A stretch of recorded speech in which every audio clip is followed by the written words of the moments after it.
কিরে দিদি, ভাত বাচ্ছিস নাকি? ভাত বাচ্ছি। শুরু করে দিলি? শুরু করে দিচ্ছি। গরম গরম ভাত। গরম গরম ভাত। এই যে, তারপর কি রান্না করলি দেখাচ্ছি।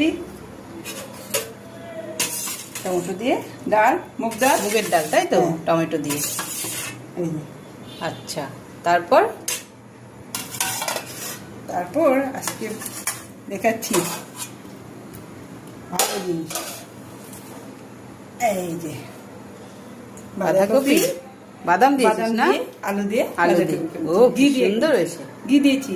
আচ্ছা, আর বন্ধুরা, বাঁধাকপি কিন্তু আমার দাদা কুচিয়ে দিয়েছে, এই যে। এই জন্য এত সুন্দর হয়েছে দেখতে। হ্যাঁ, তারপর আছে আলু পটল ডাল না? আলু পটলের ডাল না, এটা অল্প, আমি আর তুই খাবো, দাদা খাবে না। তার জন্য। হ্যাঁ পটল নষ্ট হয়ে যাবে তো। হ্যাঁ।